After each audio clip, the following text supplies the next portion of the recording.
Voilà, je voudrais parler un petit peu des courants littéraires au 19e siècle. Vous savez qu'on en nomme souvent beaucoup, on a l'impression que tout est très très très organisé, et on a tous reçu le cours avec qu'est-ce que le romantisme, et puis le roman réaliste, et puis le naturalisme de Zola, et puis le décadentisme, le symbolisme, le fantastique, etc., etc. Et en fait, ça donne l'impression que tout a été très très bien conçu et que ensuite, bah, on a notre jolie petite grille et que à chaque fois qu'on prend un roman, on peut dire voilà un roman tout à fait réaliste et il en a les caractéristiques et blablabli et blablabla.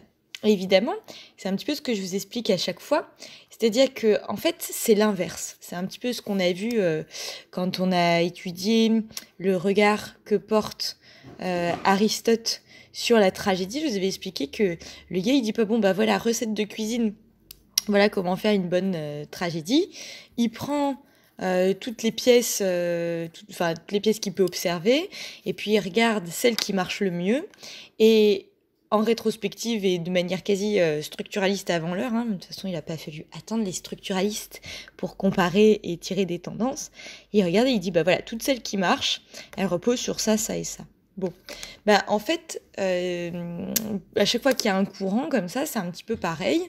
C'est-à-dire qu'en fait, c'est observé en rétrospective, et puis on les dit tous, et puis on dit ah tiens, ils sont tous obsédés par les clairs de lune, oh là là, ils sont tous en train de faire des grandes rêveries sur des châteaux en ruine. Oh là là, il y a des personnages qui font peur, et en même temps, ceux qui font peur, ils sont capables d'une élévation d'âme de dingue, et ça va être le sublime et le grotesque, etc. Et après, on dit ah ben voilà, bah, toutes ces caractéristiques, dis donc. On est dans le romantisme, par exemple, et après, on vous dit, paf, regardez, le romantisme, c'est ci, c'est ça, et vous allez emprisonner les œuvres dans une grille de lecture complètement étouffante. Et en fait, ce que je vous explique, c'est que les œuvres, elles sont complètement vivantes. Et je vous ai dit ça pour les textes, et je vous le redis pour les œuvres.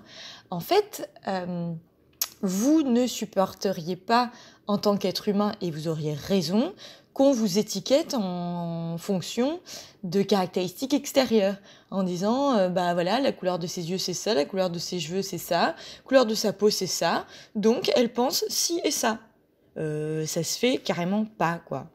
Voilà. Et du coup, bah, ça se fait pas non plus pour les textes qui sont des tissus complexes et vivants. Et du coup, ben, ce qu'on vous a enseigné à faire, c'est juste du jugement extérieur instrumentalisant. Et ça se fait tellement pas, quoi. Donc en fait, au lieu de faire ça, regardez vivre les œuvres. Et puis au passage, vous pouvez dire, ah bah tiens, il y a quand même beaucoup, beaucoup de clairs de lune et beaucoup, beaucoup, beaucoup de ruines. Ben oui, c'est normal. On est à une époque donnée. Et du coup, il y a un espèce de bain commun et de codes et de caractéristiques. Parce que les modes culturels sont extrêmement contagieuses. Voilà, comme si on vous observe, bien sûr que ça se fait pas du tout de vous étiqueter en disant ouh là là, elle va sur internet, donc c'est une geek. Bon, non, en fait, vous êtes d'une génération, vous allez tous sur internet, et du coup, quand on vous regarde tous, c'est une tendance de dire vous allez sur internet, mais ça ne vous définit pas. Bah, les œuvres, c'est un petit peu comme ça. Voilà, vous allez lire un roman de Hugo et puis plus tard un roman de Zola. Et soit vous faites tout faux, c'est-à-dire vous dites « Ouh là là !» À chaque fois que je vois un clair de lune, je vais dire « Ouh là là, c'est très très romantique !» Soit vous vous dites quel est ce tissu complexe ?» Et vous allez regarder ce qui le tisse et vous dire « Ah là !» Et vous allez noter « Il y a quand même beaucoup de ça. » Bah ouais, c'est quand même le propre du temps. Ou disons qu'il a dû lire beaucoup d'auteurs avant lui qui utilisaient les mêmes choses et ça se voit, mais ça ne va pas définir votre œuvre. Donc en gros, voilà, le problème de parler des courants littéraires, c'est que c'est comme à chaque fois qu'on détermine un courant, ben on en fait une grille extérieure comme si ça venait de nulle part et que c'était totalement réglo et prédéfini. Et on l'applique à une œuvre en regardant les œuvres, en essayant de les faire rentrer de force dans quelque chose dont elles ne rentreront jamais qu'à 10, 20, 30, 40, 50%. Parce que l'essentiel, c'est quand même la spécificité et le savant mélange au-delà des modes qu'elles conduisent, quoi. Sinon, ce serait quand même hyper triste. Ce serait comme si on était tous des copies conformes, comme je ferais sans citer du tout Necfeu. Voilà. Donc il y a une ambiance, mais ça ne veut pas dire qu'elles appartiennent forcément à tel ou tel courant. C'est beaucoup plus compliqué que ça. Alors, du coup, je vais jouer entre ces deux polarités. La recette de cuisine qu'on vous a donnée, et c'est pas bien, pour faire rentrer de force des œuvres dans des catégories, et les œuvres elles-mêmes quelles qu'elles sont, pour en fait porter un regard sur le siècle, en disant bah oui, il y a des grandes modes à cette époque-là, et du coup bah les auteurs se lisent les uns les autres, et les modes sont hyper contagieuses, et donc du coup leurs œuvres vont être des espèces de tissus de qui ils sont, quelles sont leurs spécificités, qu'est-ce qu'ils ont envie de se sortir des tripes pour dire à quoi ils ont pensé que personne n'a jamais, à quoi personne n'a jamais pensé avant eux, et en même temps qu'est-ce qu'ils vont piocher qui existent déjà, parce qu'ils vont lire leurs prédécesseurs et les suivants vont les lire. Et du coup, on va reconnaître des tendances, des modes, etc. Et ça ne sera pas définitoire pour les œuvres. Donc je vais jouer entre ces deux polarités. L'extraordinaire spécificité de chaque œuvre qui mélange toujours à sa façon. C'est un petit peu comme quand vous regardez une partition de musique. Au bout d'un moment, vous allez dire ah, mais c'est toujours les mêmes notes. Bah oui, globalement, c'est les mêmes notes, mais ce qui va faire la spécificité d'une mélodie, c'est l'architecture complexe de la manière dont c'est placé sur la portée. L'ordre, la scansion, le rythme, le souffle, etc. Bah, c'est pareil dans une œuvre littéraire. Vous allez avoir dans un siècle quelques modes qui vont faire ce qu'on a appelé le réalisme, ce qu'on a appelé le naturalisme, ce qu'on a appelé le romantisme. Mais c'est la spécificité d'un auteur qui fait l'œuvre, et après, oui, il y a des touches qui sont empruntées aux autres, voire des grosses touches combinées entre elles quand vous n'avez pas beaucoup d'authenticité scripturale. Mais voilà, donc jouer entre ces deux polarités, enfin là, le cours que je vais vous faire, ça va être de vous montrer pourquoi on a parlé de ces courants littéraires. Donc bien sûr que les gens ne sont pas tombés de la lune en disant bon, maintenant ça suffit, on va créer des bons vieux courants pour bien étouffer les œuvres et leurs spécificités dans l'œuvre. Évidemment que non. C'est des observateurs qui ont beaucoup lu, qui ont dit ah ben voilà, il y a quand même de telle période à telle période beaucoup de romans qui parlent de ça. Et de l'autre polarité, donc on va passer par cette polarité-là, enfin on va expliquer cette polarité-là pour revenir aussi à la spécificité des œuvres sans tuer la spécificité dans l'œuf. Et donc on va jouer entre ces deux polarités, celle des courants littéraires définis en rétrospective et celle de l'authenticité, de la spécificité et toujours de l'unicité de l'œuvre. Et évidemment, entre ces deux polarités, il y a le tissage complexe de ce qui fait une œuvre dans son temps. Mais en gros, la grosse révélation breaking news de ce cours, ce que je voudrais apporter là, c'est de vous montrer qu'en fait, ce qu'on a appelé les courants littéraires, et qui devient une grille aussi rigide à étouffer les œuvres. Je suis très énervée, ça doit faire 50 fois que je le dis, que c'est rigide et que ça étouffe les œuvres dans l'œuf, mais je le pense vraiment.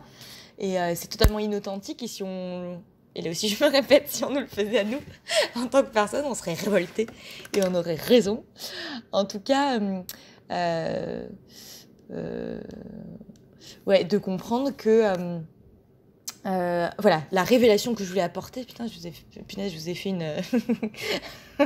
un cliffhanger, un punaise de suspense. Donc, la spécificité que je voudrais apporter, c'est de vous montrer que, en fait, ce qui fait le romantisme, ce qui fait le naturalisme, ce qui fait le décadentisme, etc., c'est ce dont ça donne l'impression de les avoir classés par mouvement comme ça, que c'est ce qui est majoritaire dans les œuvres, que quand on va voir une œuvre, ça va nous sauter à la tête en disant « Ah, bingo, c'est une œuvre naturaliste !»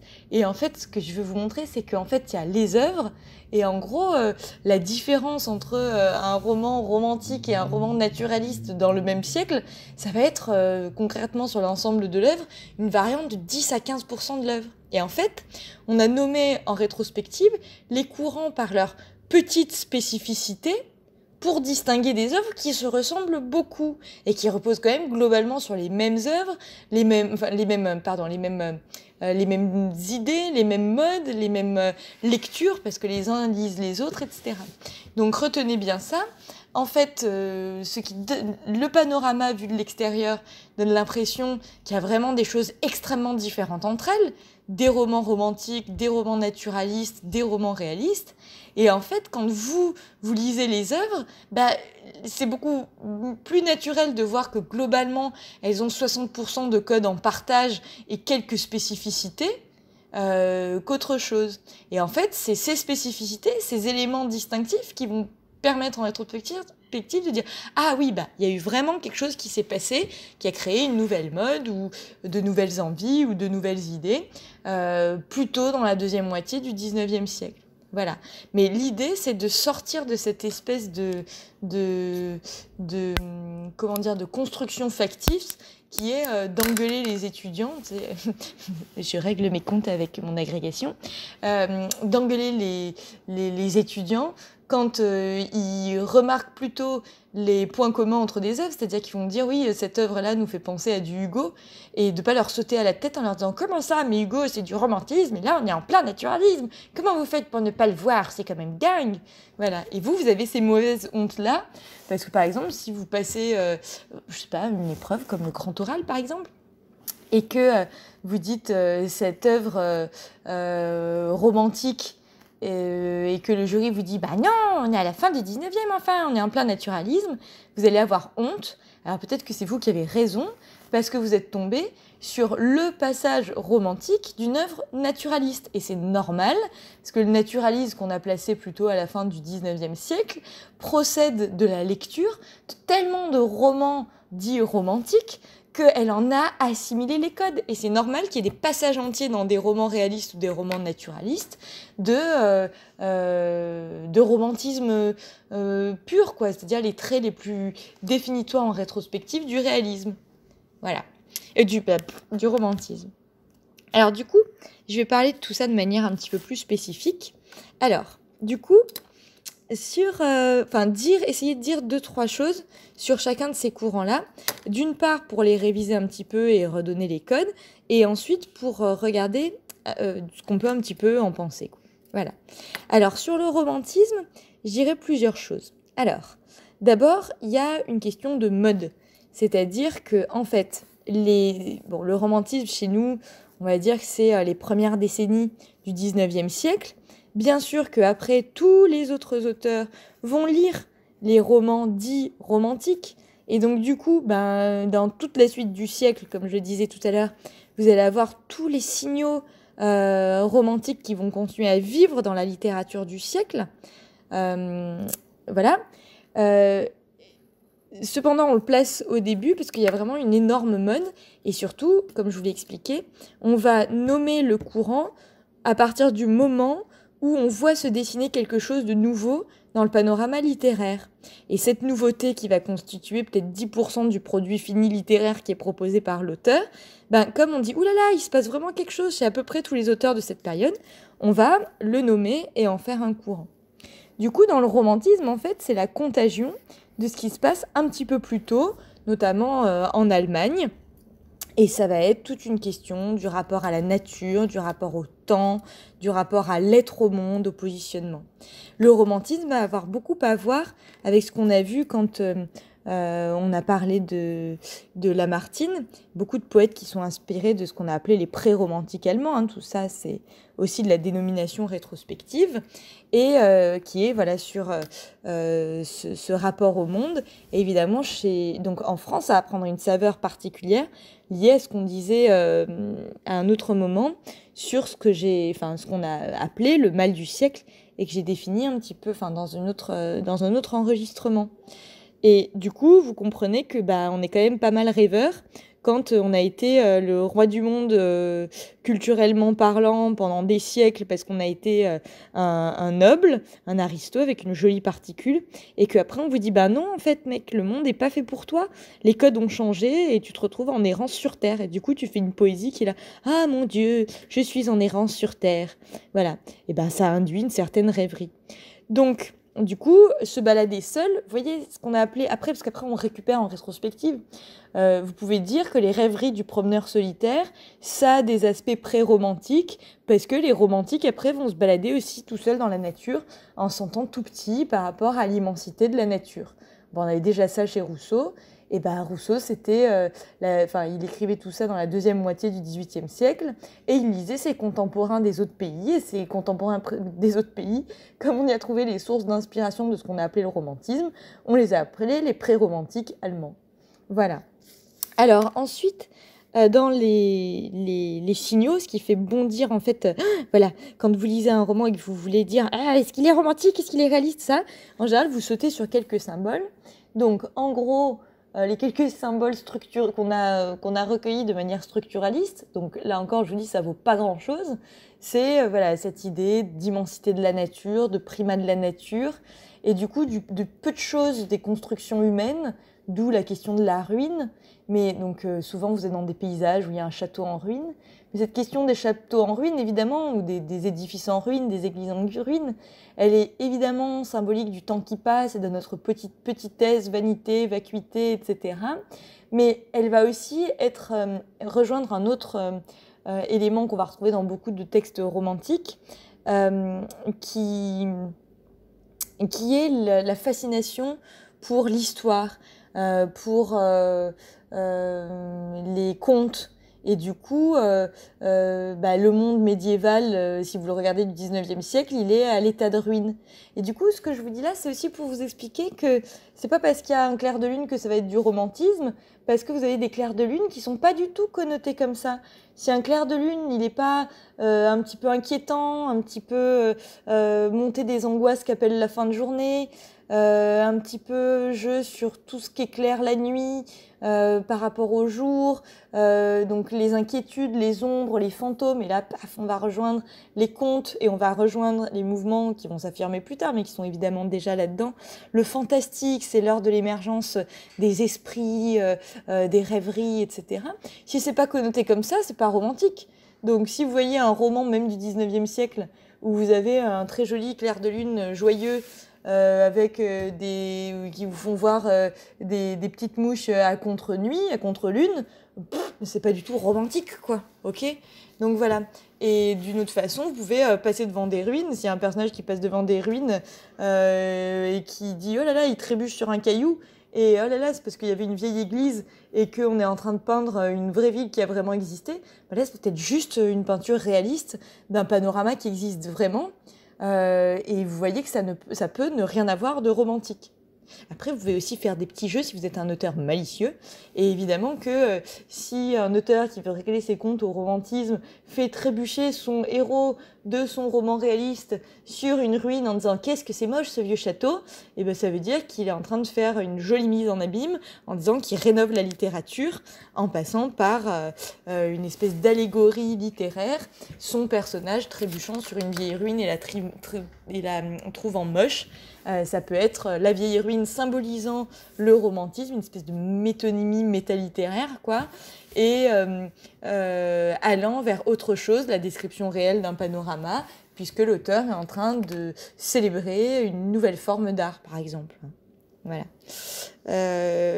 Donc voilà, c'est pas des choses qui sont connotées en elles-mêmes, mais tout un réseau de sens, voilà.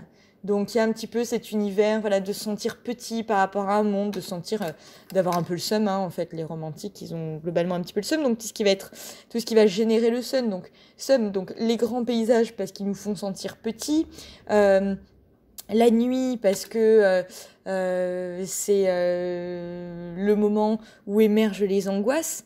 Je sais pas si vous savez que dans les hôpitaux, c'est bien connu qu'à 18h, 19h, il faut que l'équipe soit bien configurée parce que c'est le moment où les patients sont les plus angoissés. Les ruines, parce que pareil, ça renvoie au temps qui passe, voilà.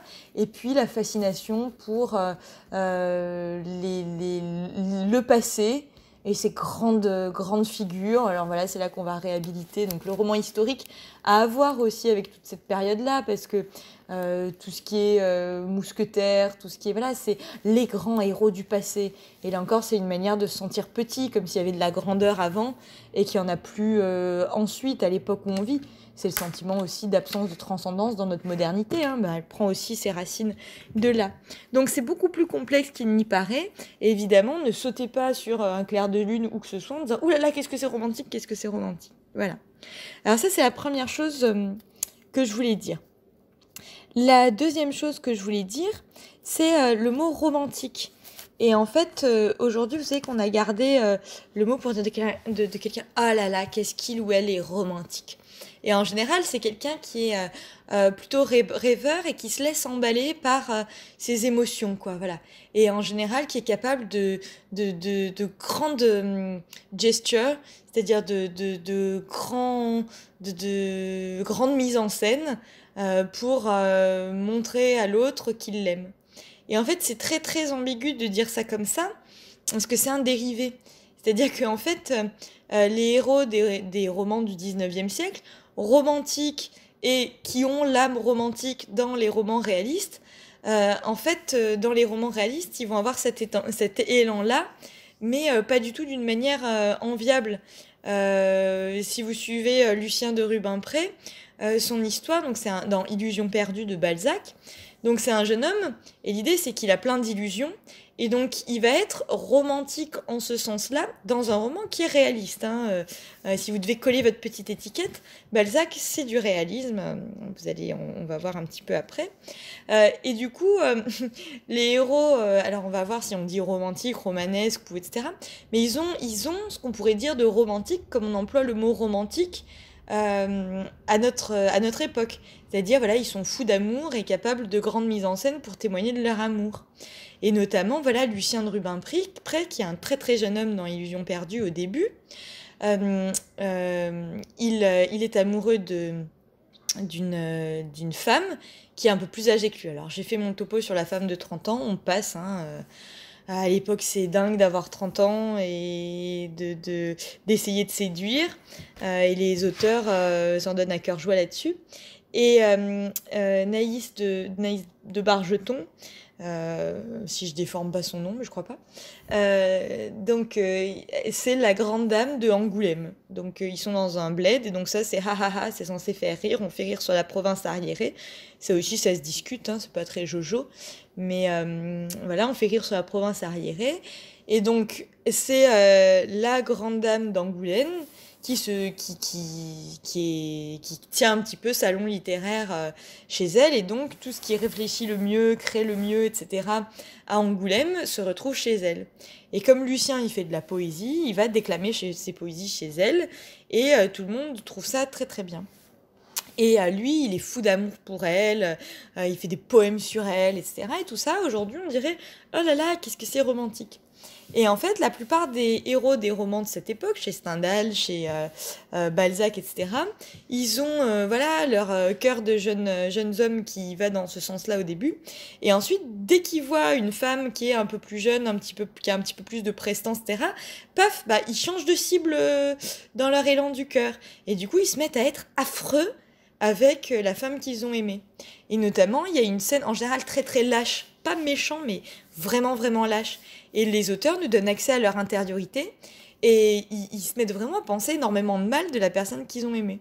Et il y a comme ça, la suite de Illusion perdue, c'est Naïs de Bargeton qui amène avec elle Lucien, qui est devenu son amant, je crois, hein, à Paris. Et en fait, une fois à Paris, Lucien va se rendre compte que dans son intériorité, hein, ça veut pas dire que c'est une vérité en soi, mais il se met à voir que en fait, à Paris, les gens ont encore plus d'argent, sont encore plus lettrés, etc. Et il va en fait cracher sur tout ce qu'il a construit avant, et trouver tout ce qu'il trouvait génial avant complètement nul. En gros, c'est comme si vous passez de la télé en noir et blanc à la télé en couleur, alors que vous avez été fasciné par certaines choses, ou de la 2D à la 3D dans des jeux vidéo, alors qu'il y a des jeux qui vous ont fasciné. Bah, soit vous continuez à les aimer parce que c'est les jeux que vous avez aimés à ce moment-là et que vous connaissez leur qualité intrinsèque, soit vous vous mettez à pisser dessus allègrement parce que vous avez trouvé mieux et que vous êtes waouh, happé par les nouvelles technologies.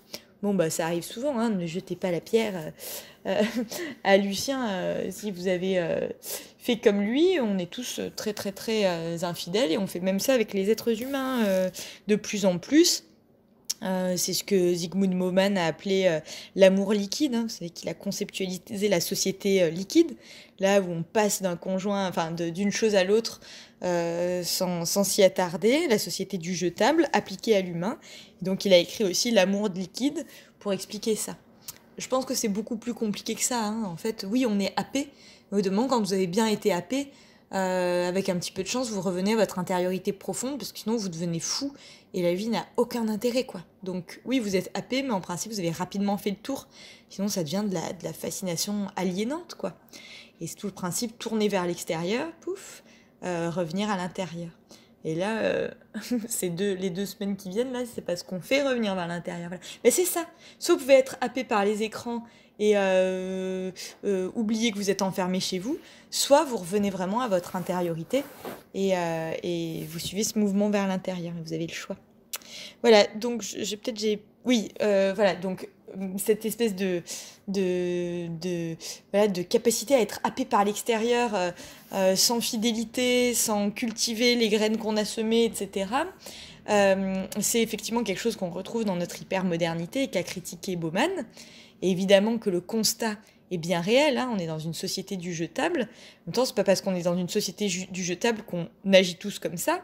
La preuve, vous abandonnez pas vos animaux domestiques, donc eux, vous restez dans un attachement de fidélité, donc il y a bien une part de vous qui est à sauver, n'est-ce pas? Non, mais moi je pense pas comme Bauman, je pense que oui, c'est un phénomène, parce qu'on propose beaucoup de choses extérieures, et du coup, oui, la tendance est d'être happé par l'extérieur, mais ça n'enlève rien au fait que c'est une mince part greffée sur votre réel être au monde, qui est en fait fondée sur le fait que, normalement constitué, vous avez avant tout envie de savoir qui vous êtes et de le pousser à son épanouissement plein, quoi.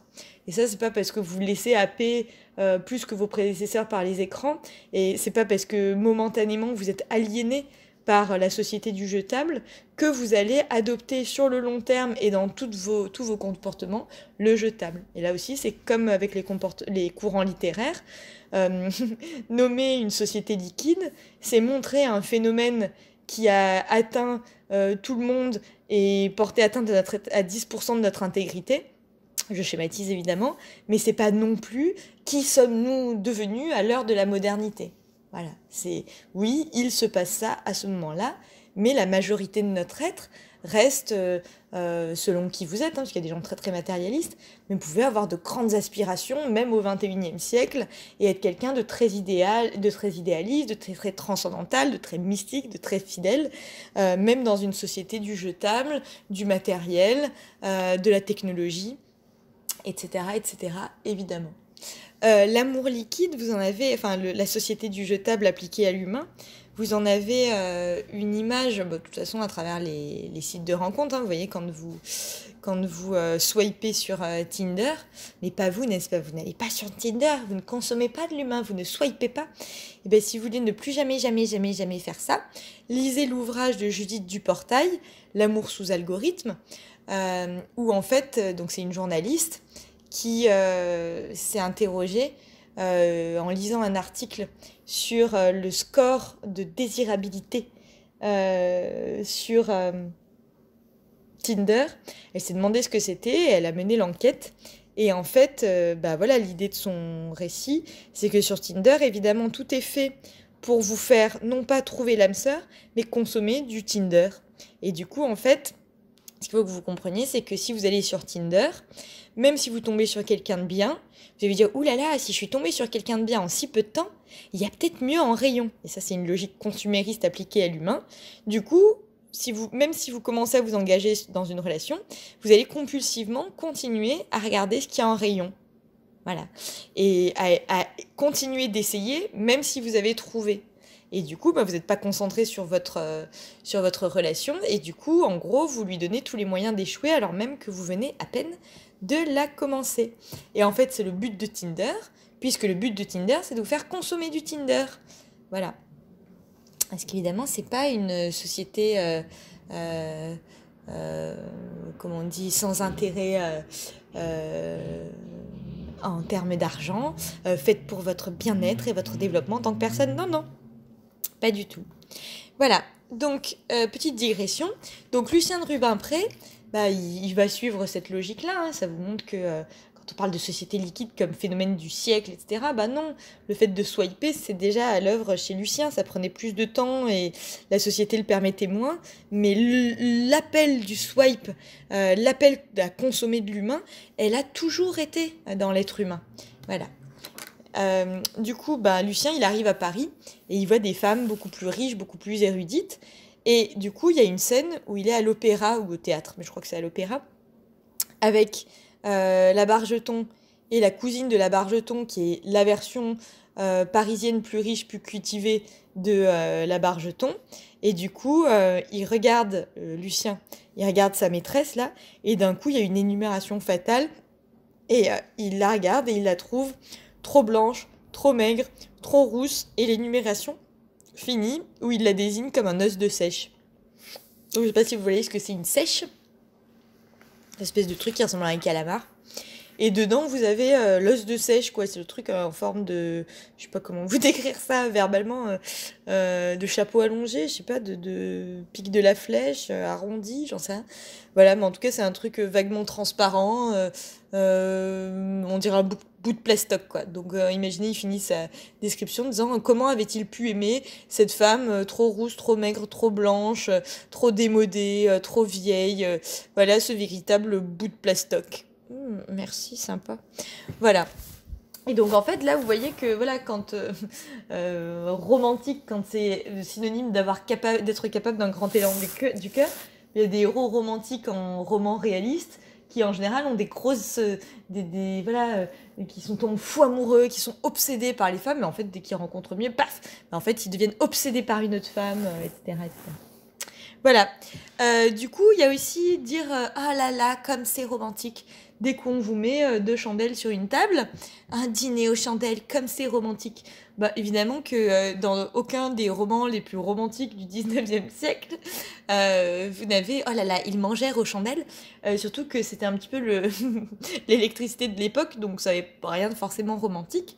En revanche, le seul truc que ça a qui renvoie au courant romantique, c'est l'idée de lueur.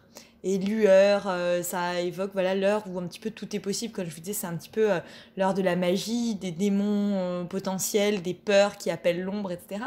Et là, vous comprenez que si ça devient romantique au sens de roman et des codes du roman romantique, en tout cas des modes du romantisme, si votre repas aux chandelles, c'est le moment pour votre gars ou pour vous-même ou votre compagne d'angoisser sur le fait qu'il ait peut-être chopé le coronavirus, c'est pas super romantique au sens de ah là là, on va se regarder dans le blanc des yeux et se trouver tellement beau et avoir tellement envie de passer notre vie ensemble. Ça marche pas. Voilà, donc je voulais vous montrer que tout ça était assez beaucoup plus compliqué qu'il n'y paraît. Donc en principe, avant d'écouter ce que je vous raconte, vous avez une idée bien définie de ah là là, ce que c'est que d'être romantique dans la vie et de ce qu'est d'être romantique en littérature. Et maintenant, en principe, si j'ai bien fait mon boulot, vous êtes bien embêtés parce que vous vous rendez compte que c'est beaucoup plus compliqué que ça. Voilà. Donc en gros, voilà ce que je peux dire sur le romantisme. Alors, ah oui,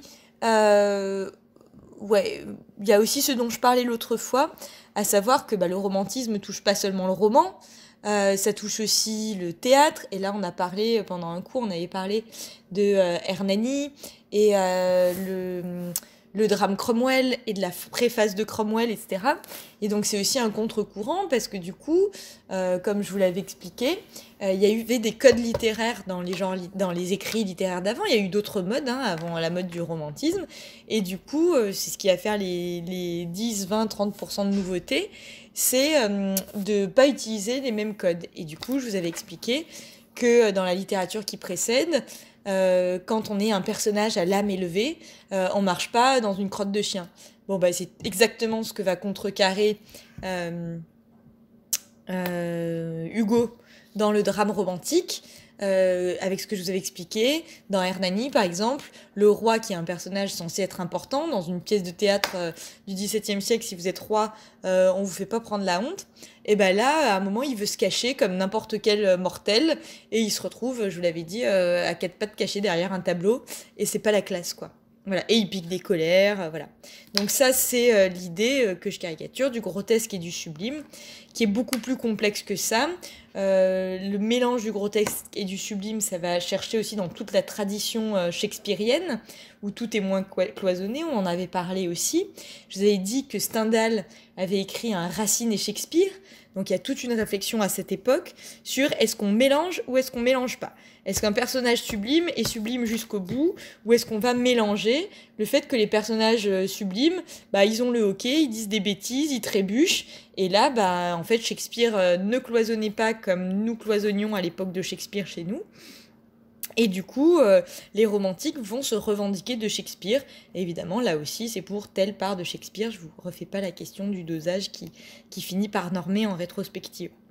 Voilà, donc c'est la grosse réflexion du siècle.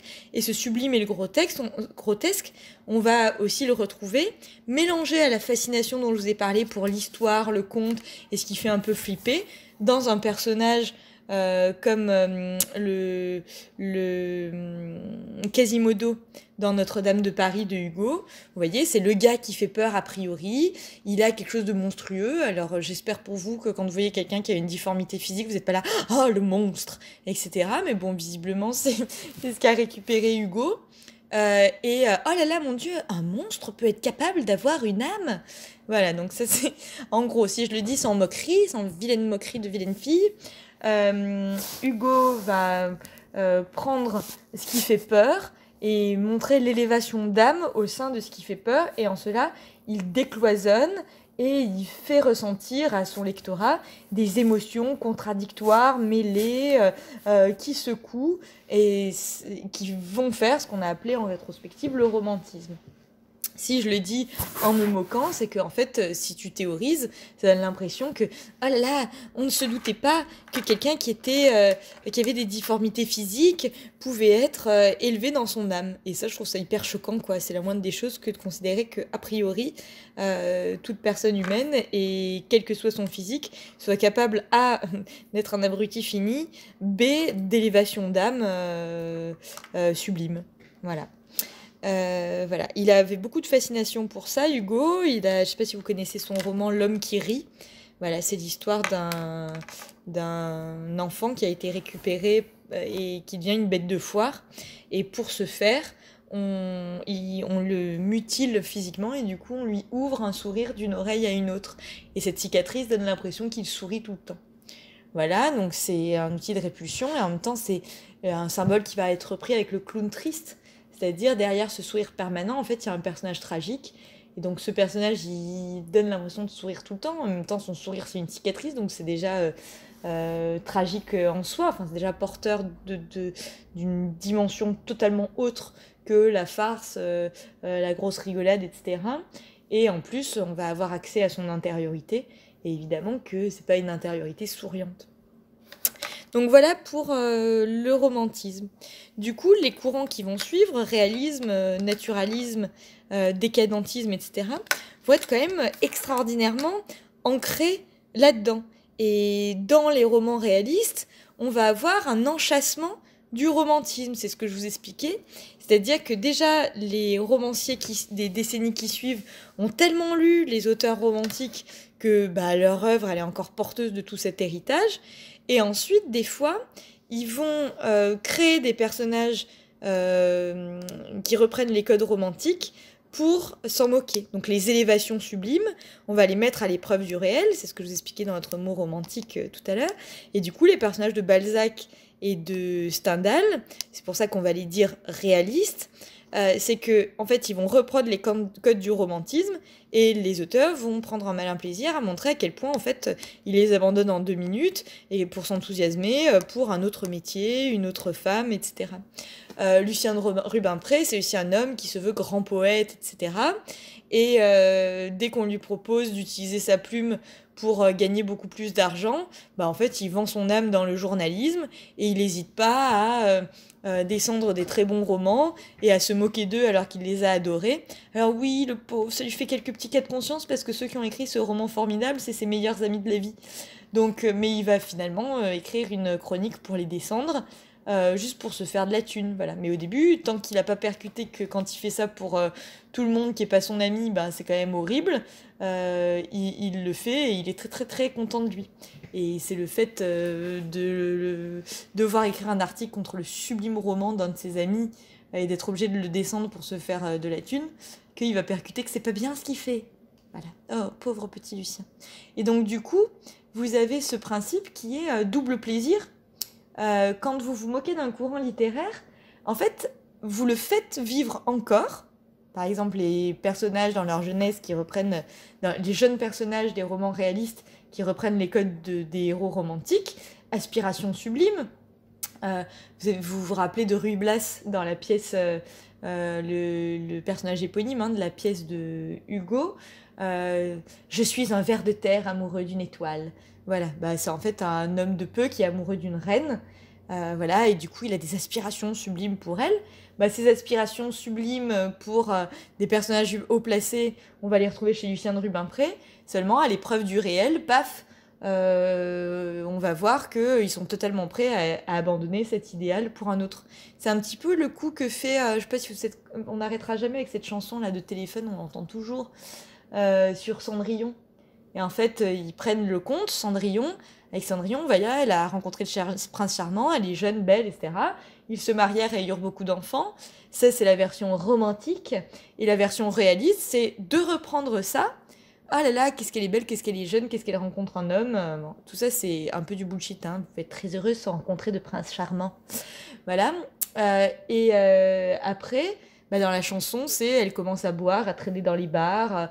Voilà, donc elle devient une maman, elle s'emmerde à la maison, elle devient femme au foyer, ça lui plaît pas du tout. Et puis elle devient alcoolique. Voilà, c'est un petit peu ce qu'ils font dans les romans réalistes. En fait, ils reprennent à travers leurs héros les aspirations des héros romantiques. Donc on a bien le héros romantique, c'est pour ça que je vous dis que c'est un double plaisir. Et en même temps, on s'en moque. Donc en plus, on a l'air très intelligent et on met les rieurs de son côté. C'est ce que fait cette espèce de double plaisir en littérature. Il est très utilisé. C'est à chaque fois qu'un courant littéraire veut se moquer du courant, enfin de la littérature d'avant, donc que des auteurs veulent se moquer des romans qui les ont lus en disant ah là là là là, mais c'est toujours la même histoire, oh là là, et c'est grandiose, et c'est héroïque, oh là là, faut vraiment passer à autre chose en littérature. En même temps, ils vous font revivre tout ça à travers un personnage pour vous montrer ce qui est faux. Par exemple, quand Cervantes se moque du roman de chevalerie, il prend un héros qui a tellement lu de romans de chevalerie, Don Quichotte, qu'il vit comme un héros de chevalerie. Et il va faire le roman de chevalerie à l'épreuve du réel à travers sa folie, et ça va donner un fou sur un cheval qui voit des moulins à vent, et qui dit « Oh là là, regardez, des géants avec plein de bras qui tournent et qui vont passer à la moulinette, il faut absolument que j'aille les affronter. » Si vous allez avec une petite lansouille sur un petit cheval là, affronter des moulins, c'est difficile de les détruire, d'accord ? Et en même temps, vous avez toute cette espèce d'héroïsme, vous faites revivre à votre lecteur le roman de chevalerie, en même temps vous dites mais non, mais moi je suis pas assez bête pour écrire à nouveau un roman de chevalerie, je suis passée à autre chose, je fais de la nouvelle littérature. Dans cette nouvelle littérature, vous avez quand même 70% de la littérature d'avant, le roman de chevalerie, le roman romantique, pour reprendre nos deux exemples, et en même temps, vous faites le malin en disant que vous l'avez dépassé. Qu'est-ce que vous êtes malin, qu'est-ce que vous êtes fort, et en même temps, votre roman est à 60, 70, 90% le même que celui de vos prédécesseurs. Et à 10, 20, 30%, vous dites « Ouh là là, qu'est-ce que je l'ai dépassé, qu'est-ce que je suis fort ?» Voilà. Donc, voilà, qu'est-ce que je peux dire rapidement sur le réalisme ? Voilà, c'est l'idée de à l'épreuve du réel. Alors, l'idée, c'est par exemple d'arrêter de faire rêver. Et là, c'est pas juste par rapport au romantisme, c'est par rapport à tout un pan de la tradition littéraire, un pan massif de la tradition littéraire, qui est lire des romans, c'est pour s'évader, c'est pour voir des belles choses, c'est rêver sur ce qu'on ne voit pas généralement. Voilà. Donc, par exemple, les récits de voyage, les choses comme ça, c'est « Ah là là, ce qu'on n'a pas l'habitude de voir ?» Donc, vous évadez par le roman. Mais c'est aussi les descriptions dans les romans, c'est donner à voir ce qu'on ne voit pas quotidiennement.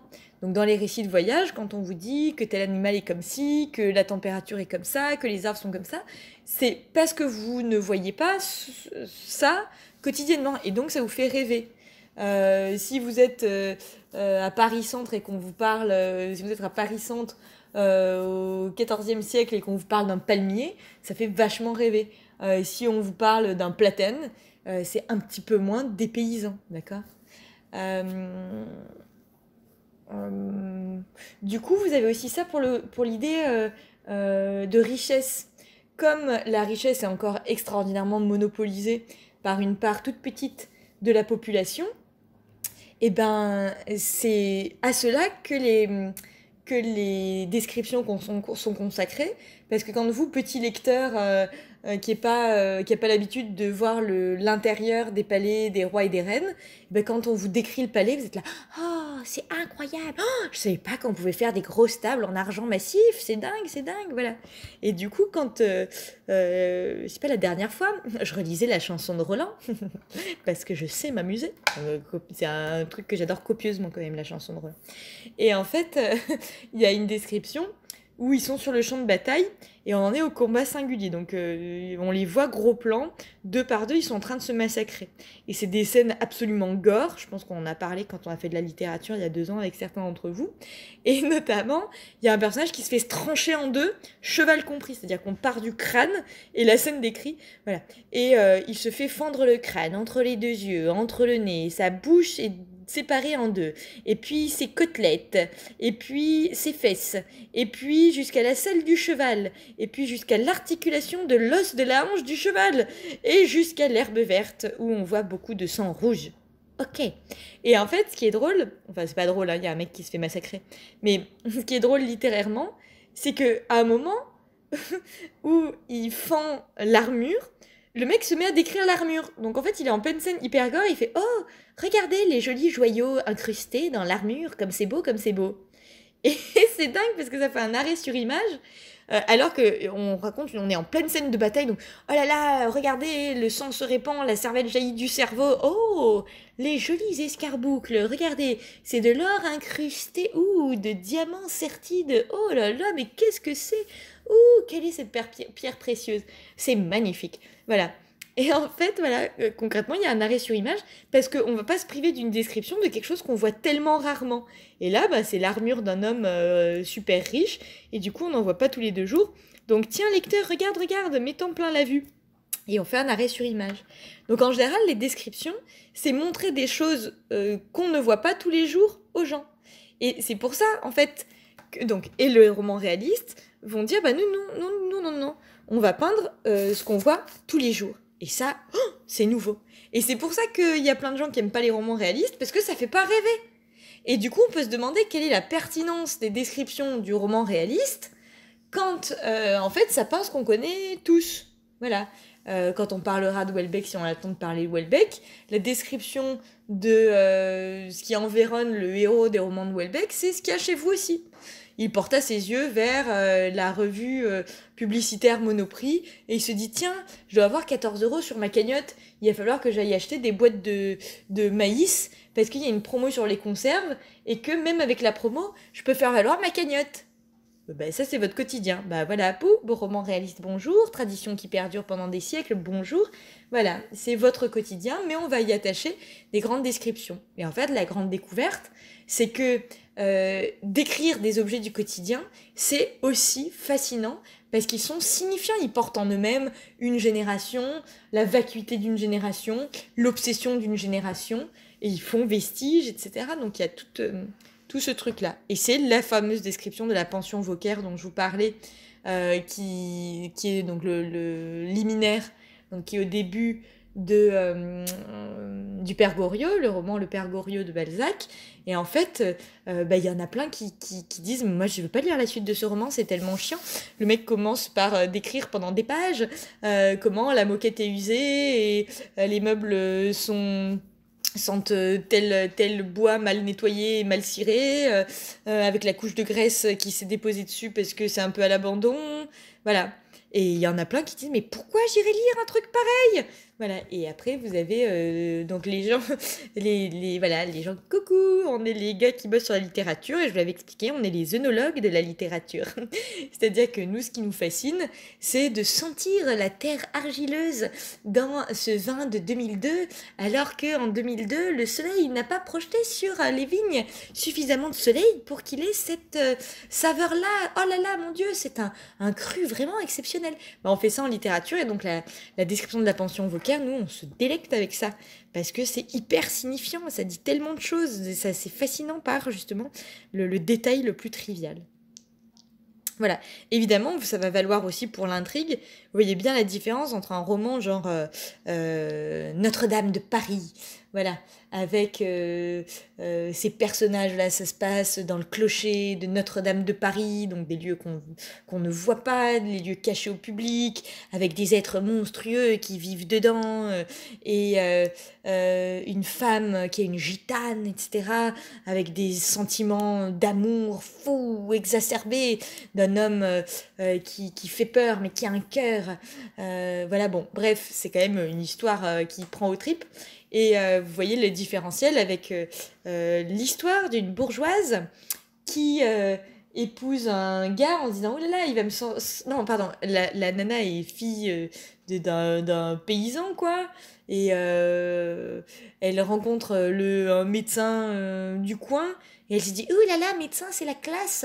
Il va gagner plus d'argent que n'importe qui que moi je pourrais épouser. Et si j'épouse mon voisin, ben, je vais finir dans une ferme et je veux pas ça. Moi, je vais aller à la ville. Donc, coucou, le médecin, je veux t'épouser. Et le médecin, il tombe fou amoureux d'elle. Hop, il se marie. Et puis, une fois qu'elle est mariée, elle se dit, mais il est nul ce gars. Je m'ennuie tellement avec lui. Je vais plus faire attention du tout à le séduire. Et qu'est-ce que je pourrais faire pour me désennuyer? Oh là là, y a un gars qui m'aime bien, ouh là là, et moi comme j'ai lu beaucoup de romans, tatin, mise en abîme, roman dans le roman, roman romanesque dans roman réaliste, je vais avoir plein de sentiments pour lui, et puis oh là là, je vais rentrer, oh là là, j'ai trompé mon mari. Bon bah c'est l'histoire d'une paysanne en bourgeoisie qui trompe son mari. Ouh, a priori on peut se dire quelle aventure, c'est pas dingo. Et en même temps évidemment que la peinture des sentiments contradictoires qui l'animent, et qui sont aussi ceux du lectorat, vont constituer un effet de miroir passionnant, quoi. Voilà. Donc voilà pour, en gros, quelques mots sur le roman réaliste.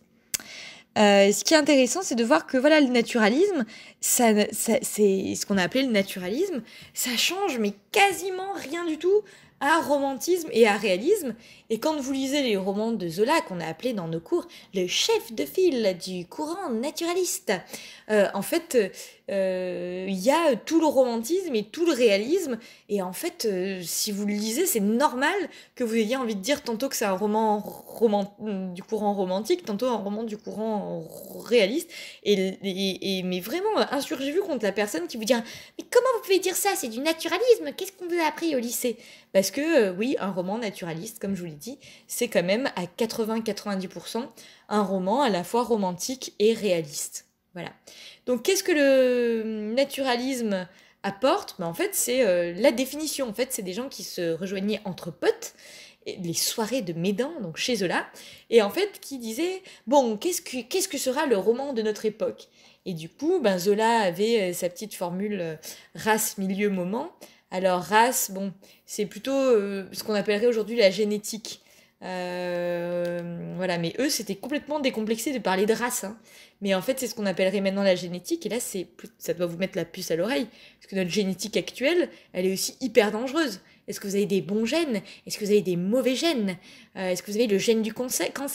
Est-ce que si votre mari a les gènes de telle maladie et que vous l'avez aussi, et que vous n'êtes pas assez tuné pour vous payer les ciseaux génétiques qui vont corriger le génome de votre enfant, est-ce que vous devez procréer?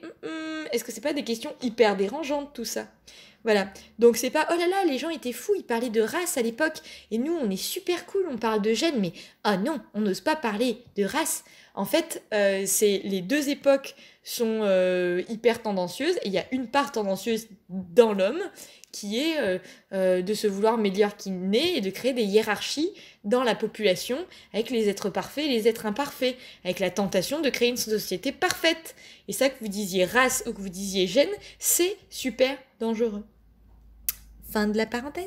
Voilà. Donc en gros, race, milieu, moment, race, en fait, c'est l'héritage familial. Qu'est-ce qu'on va retrouver? Des parents sur les enfants, des arrière-grands-parents sur les arrière-petits-enfants, des grands-parents sur les... Voilà. Et c'est pour ça que, comme je vous le disais dans ce que je vous disais sur Zola,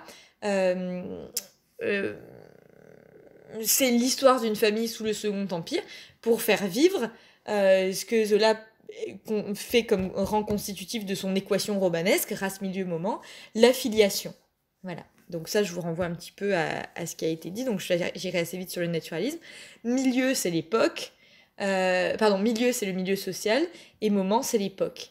Et c'est à la croisée de tout ça, il y a une personne. Évidemment, c'est caricatural, et ça passe à côté de la complexité, et la complexité transcendante, hein, parce que moi je pense évidemment que nous sommes des êtres beaucoup plus complexes que la science ne veut bien le dire, ne le dit en fait. Mais en tout cas, voilà, race, milieu, moment, c'est quelque chose qui se veut scientifique pour étudier l'être humain. Et en fait, tout ça, c'est pas du tout anodin, parce que, alors, il met en équation des choses qui se faisaient avant, hein. Bien sûr que vous avez du race, milieu, moment qui s'ignore dans les types balsaciens. Évidemment. À partir du moment où vous décrivez des familles et des atavismes familiaux, vous êtes dans ce que Zola appelle la race. Et à partir du moment où vous le mettez dans une époque et un milieu social, et que vous en faites des grandes fresques romanesques, vous avez le race, milieu, moment. Donc en fait, les courants portent le nom des gars, enfin, en fait, c'est celui qui théorise en disant voilà, mon courant, il contient ci, ci et ça, et qui va donner son nom, et le nom va être donné à un courant. Mais en fait, des gens qui font du race milieu moment avant le naturalisme et la définition qu'en donne Zola, il y en a plein. Il y en a plein. Sans le savoir, sans que ça ait été prédéfini. Et c'est pour ça que quand vous faites l'erreur fatale de dire d'un texte balsacien qu'on reconnaît le race milieu moment, bah c'est anachronique parce que celui qui l'a défini plusieurs décennies plus tard, Zola dans le mouvement naturaliste. Mais si vous reconnaissez cette formule à l'œuvre dans d'autres romans, c'est normal. C'est que évidemment que d'autres romanciers n'ont pas attendu Zola pour se demander ce que ça donnait dans un personnage, ce qu'il hérite de sa famille, le milieu social dans lequel il est et le moment auquel ça se produit. Voilà. C'est le même phénomène que pour les rêves de Freud. Évidemment que l'interprétation des rêves, on dit « Ouh, Freud, l'interprétation des rêves !» parce que Freud a écrit un truc qui s'appelle « Interprétation des rêves », et du coup, il l'a théorisé, il l'a mis en système, il a défini ce qu'était un rêve, etc. Mais des sommes d'interprétation des rêves, il y en a depuis l'Antiquité. Dans la Bible, vous avez Joseph qui interprète les rêves de Pharaon, donc c'est quand même pas le tournant du 19e au 20e siècle qui a inventé le fait d'interpréter les rêves, loin de là. Mais l'interprétation des rêves, on a envie d'appuyer sur son champignon, comme dans Question pour un champion, en disant « Freud, Freud, Freud !» C'est lui qui l'a théorisé, rendu célèbre, systématisé. Mais de l'interprétation des rêves, il y en a à tous les siècles, tout le temps, etc. Voilà. Donc souvent, c'est le théoricien qui fait que quelque chose est célèbre à un moment donné, mais ça ne veut pas dire que ça n'existait pas avant. Voilà. Au passage, le race milieu moment, c'est cette espèce d'opportunisme du siècle qui fera que quelque chose qui était pas la classe, écrire des romans, va devenir la classe. Voilà, j'explique ça. En fait, écrire des romans, c'était un peu la honte. Peindre ce qui nous faisait plaisir pour le plaisir, c'était un petit peu la honte en peinture, ça je vous l'ai expliqué. Il y avait des hiérarchies des genres. Peindre une scène de guerre, c'était plus la classe que peindre un portrait. Voilà. Et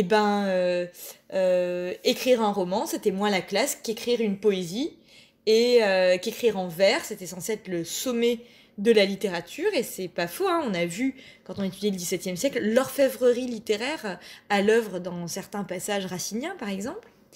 Et donc, c'était pas la classe d'écrire des romans. Parce que, oh là là, il raconte, il se foule pas littérairement, il écrit comme on parle. Et ça, je vous montrerai avec le cours sur l'indicible. Je vous en ai déjà un petit peu parlé sur ce que moi j'étudie. Que des fois, les mots les plus courants, en jouant avec leur profondeur, on peut faire vraiment une littérature de cristal incroyable, quoi. Et ça, je vous ferai un podcast vraiment sur cette manière de faire là. Et ce dont on parlait chez Antelme. Voilà. Et donc, c'était la honte d'écrire des romans, parce qu'on pensait qu'écrire en prose, c'était moins classe, moins compliqué et du coup moins quintessencié que écrire en vers. Je vous ai parlé des équations verbales qui sont à l'œuvre dans les vers, et effectivement, c'est un merveilleux travail d'orfèvre. Mais évidemment aussi que la prose a été poussée à son paroxysme de splendeur par certains auteurs. La prose de Nerval, attention. Et quand Baudelaire fait des poèmes en prose, il fait vraiment de la poésie avec de la prose. C'est-à-dire, il engramme la prose de tout l'arrière-plan qu'on croyait réservé à la poésie, l'épaisseur de sens, le feuilleté de sens qui entre en résonance dans la phrase avec le feuilleté de sens du mot d'avant ou du mot d'après, etc. Voilà. Mais il y avait cette idée que la prose c'était moins bien que la poésie et que c'était la honte de faire du roman. Et qu'en plus, on parlait de choses plutôt pour faire rêver, et puis pour amuser, et puis du quotidien.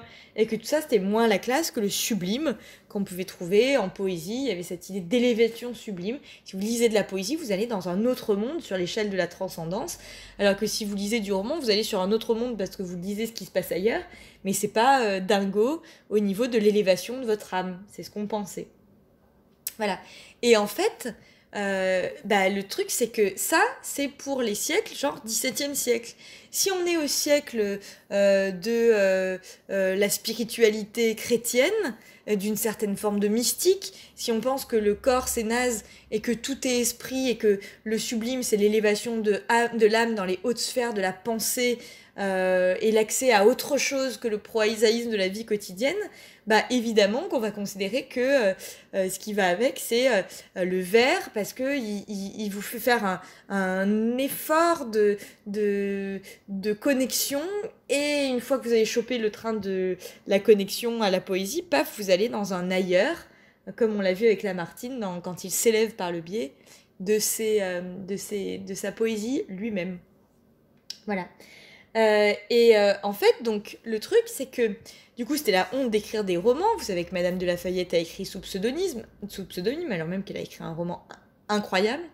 Et que, je sais pas, les romans qui parlent des lettres d'amour que s'échangent des libertins, c'est un peu la honte de... C'est pas ça qui va vous donner la classe à cette époque-là. Et donc, du coup, Choderlos de Laclos, je vais essayer de pas bouffer mes mots, au début, il dit « Oh là là, regardez ce manuscrit que j'ai trouvé dans un placard. C'est un tas de lettres que se sont vraiment échangées des gens. » Alors qu'en fait, il a écrit des lettres fictives. Mais comme c'est pas la classe, il dit « Non, non, non, c'est pas moi qui l'ai écrit. » Évidemment, qui joue avec ça, lui, il trouve qu'il a la classe en écrivant ce qu'il écrit. Voilà. Donc, il y a une mauvaise honte du roman. Et en fait, au 19e siècle, ce qui est la classe, c'est quoi ? C'est le grand siècle de l'avènement de la science. Surtout dans la deuxième moitié du 19e siècle. C'est Louis Pasteur, c'est la deuxième moitié du 19e siècle.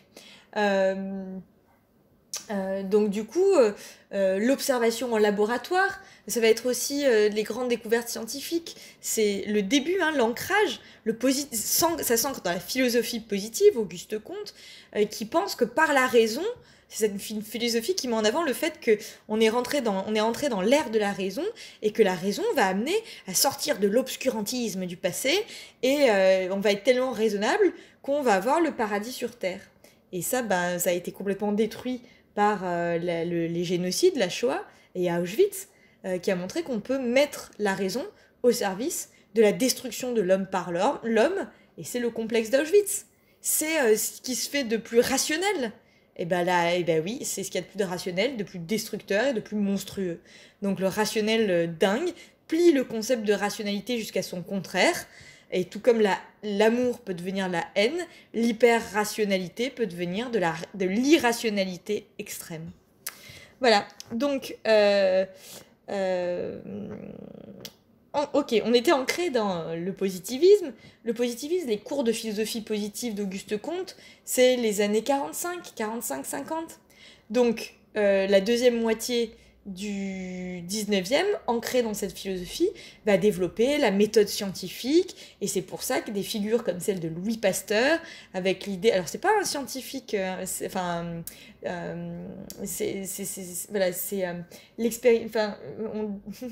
L'esprit Pasteur, en fait, il a été très très mal vu de ses contemporains, parce que c'était un biologiste qui récupérait les idées des autres et les faisait mousser en les théorisant. Il était très très mal vu par ses contemporains. Et donc, en fait, c'était pas un grand scientifique, mais il a récupéré pas mal d'idées de son temps, et il s'est fait mousser avec. C'est pas lui qui avait inventé toute l'histoire de ce qui a conduit au vaccin, c'est lui qui a dit « Ah on va essayer ça », sur ce petit berger qui s'est fait mordre par un loup enragé. Voilà. Et la petite histoire veut qu'en rétrospective, maintenant qu'on revoit un petit peu la géographie de Pasteur, on remet en question le fait même que le petit Meister, celui qui s'est fait mordre par un animal enragé, ait eu la rage. Et il y a une chance sur deux pour que son vaccin ait marché parce que le gamin n'avait pas la rage. Et en plus, le gars même qui dirige actuellement, en tout cas il y a quelques années, qui dirigeait l'Institut Pasteur, disait oui, il faut sortir de la géographie pasteurienne. Si on savait dans quelles conditions ont été réalisés ces vaccins, on serait horrifiés, quoi. Voilà. Bon, en même temps, il y a vraiment eu à cette époque la recherche sur le vaccin et elle a été récupérée par Louis Pasteur, mais en tout cas ça renvoie bien à cette idée de méthode scientifique, de laboratoire, et c'était la classe, le laboratoire, c'était là où on allait trouver toutes les innovations de ce siècle de fer, voilà. Et tout ce qu'on va avoir comme innovation, monde industriel, etc., qui va faire la révolution industrielle, prend ses racines dans cette deuxième moitié du 19e siècle, qui prend ses racines dans la fin de la première moitié du 19e siècle, avec l'avènement de la philosophie positive. Voilà, donc ce qu'il y a à la classe à cette époque, c'est les hommes de science. Voilà. Et du coup, si vous faites un truc qui n'a pas la classe, écrire des romans, et que vous voulez avoir la classe, et vous dites, moi je prends la méthode scientifique et je la mets en roman. Et c'est ça qui va faire le fait qu'on nous parle encore comme une référence incontournable des romans du 19e siècle. Parce que c'est l'époque qui a donné sa classe au roman, mais par un jeu de passe-passe médiatique en fait. Ils ont fait leur autopromotion en récupérant ce qui était à la mode à l'époque. Après, ils l'ont bien fait, moi je dis pas. Je les lis, ces romans, je les adore. Je les critique beaucoup. Mais à la base, je suis quand même une littéraire qui aime les supports sur lesquels elle se fonde. Du coup, voilà, c'est des romans qui sont fascinants à plus d'un titre. Mais s'ils ont connu autant de succès, c'est parce que ce qui était à la mode à leur époque, c'était la science, et qu'ils ont dit, nous sommes des scientifiques. Voilà, et c'est tout ce qu'on vous a raconté. Ils allaient sur place regarder ce qui se faisait, ce que je vous ai raconté dans la vidéo pour Zola, avec toute la critique qu'on peut en faire en rétrospective aussi. Voilà, mais donc c'est ça qui a fait la classe du roman naturaliste. C'est le race-milieu moment, on applique une méthode scientifique, etc. Voilà. Et après, le décadentisme. Alors là, je vais aller très très vite parce que je vais aller très très vite même si j'adore. Le décadentisme, en fait, c'est Huysmans qui fait pareil. Il prend quelques spécificités, il les théorise, il écrit des romans avec. Ça va changer 5, 10, 15, 30% de tout ce qu'il y avait dans les romans de ses prédécesseurs, mais en même temps, il les a lus et il a complètement baigné là-dedans, donc il fait pareil. Mais il ajoute sa touch. Et en fait, le parangon du décadentisme, c'est le roman à rebours, avec le personnage de Désé Sainte. Et en fait, c'est un roman sans histoire, où en fait, la dynamique de l'histoire, c'est l'observation des mécanismes de pensée d'un cerveau malade, celui de Désé Sainte. Voilà, donc c'est un personnage qui est chez lui et qui se demande comment il va manger alors qu'il a mal à l'estomac, et du coup il se fait des petites obsessions de je vais faire tel régime, je vais doser, je vais mettre ci comme viande et ça comme machin, enfin voilà. Et puis à un autre moment, son obsession, c'est une obsession sur le faux en art. Et du coup, il se dit, il est d'abord fasciné par les fausses fleurs. Et puis après, il se dit que le sommet de ça, ce serait la vraie fleur qui ressemble à une fausse fleur. Il fait pareil avec sa tortue. Il fait une tortue, c'est nul parce que c'est juste du vivant brut. Donc du coup, son premier truc, c'est de dire, je vais en faire une œuvre d'art. Et du coup, il fait sertir la carapace de sa tortue de pierres précieuses. Et du coup, comme ça, voilà, il a des petites obsessions et des petits délires comme ça, de dépassement de la nature, de dépassement du dépassement, de métadépassement de la nature qui dépasse la nature. Et il a ces petites obsessions. En fait, c'est un espèce de naturalisme de la névrose. On observe, de réalisme, passer à la moulinette naturaliste, de la névrose, qui est aussi ce qui est en train d'être découvert et analysé. Freud est contemporain du tournant du siècle. Et le décadentisme, c'est la dernière décennie du 19e siècle. Et c'est un courant, voilà, ils vont s'observer les uns les autres, c'est-à-dire que ces espèces de personnes qui sont fascinés par l'art, qui vont pousser l'art à l'extrême, etc. Au sein même des romans, vous avez des Saintes dans À rebours de Huysmans, et dans À rebours de Huysmans, des Saintes lit Oscar Wilde, le portrait de Dorian Gray. Vous savez que tout le portrait de Dorian Gray, c'est l'histoire d'un jeune homme hyper beau, dont on fait le portrait, et qui dit pendant qu'on réalise son portrait, ah si le portrait pouvait vieillir, et moi rester jeune éternellement à sa place, ça va se réaliser. Et du coup, ça va unir cette espèce enfin, c'est un récit, enfin un roman à la fois fantastique, et là, le fantastique est évidemment ancré dans un siècle de romantisme, et les démons du début du siècle, ce qui fait peur, ce qu'on va retrouver dans le pré-romantisme anglais, avec les fantômes, les vampires, etc., va se retrouver dans toute cette littérature. Et nous, on va donner d'autres noms à cette littérature, la littérature fantastique, et on va retrouver tout ça dans les récits de Villiers de l'Isle-Adam, ou dans les contes fantastiques de Gautier, ou dans les récits effrayants de Maupassant. Voilà. Et là aussi, ça vous montre qu'on peut dire d'un auteur qu'il est réaliste, romantique, naturaliste, etc. Parce que par exemple, si vous prenez Maupassant, il a écrit Une vie, qui est un roman quand même largement réaliste, hein, et il a écrit aussi de la littérature fantastique. Donc, au sens courant littéraire fantastique, hein, des trucs qui semblent impossibles, mais qui mettent le doute. Voilà. Et en même temps, vous avez le romantisme noir. Enfin, vous avez plein de spécificités courantes, et c'est encore l'obsession de l'extérieur de regarder plusieurs romans ensemble et de dire « Ah, il y en a plusieurs qui font ça. Ben, ça, on va l'appeler le romantisme. Mais quand il y a des vampires, etc., pouf, on va appeler ça romantisme noir. Mais alors ça, c'est du romantisme ou c'est du romantisme noir ?» Ce sont des grilles extérieures. Donc, c'est un vivier commun où tout le monde lit tout le monde, et où du coup on retrouve un petit peu tout ça dans les œuvres, avec des grandes tendances, des modes qui vont se cristalliser particulièrement sur certaines décennies, et c'est ça qui va faire qu'on va parler de courants littéraires et les utiliser. Mais en gros, c'est utiliser ces catégories juste pour vous aider schématiquement à repérer certains points communs. Mais après, ne vous enfermez pas dedans, et surtout laissez vivre les œuvres et laissez-les respirer. Voilà, donc des Saintes lit Oscar Wilde et a des œuvres, fasciné par les œuvres de Gustave Moreau, qui est considéré comme un peintre décadent. Enfin, tout ça est lié. Et Gustave Moreau artistise aussi. Mais vous avez plein d'autres auteurs et plein d'autres artistes de ces courants-là, qui ne sont pas des courants, qui sont juste des manières de faire à des époques mêlées. Voilà, du coup, décadentisme, évidemment, vous avez aussi, vous voyez que tout est lié, vous avez tout ce qu'on a appelé symbolisme, fantastique, etc.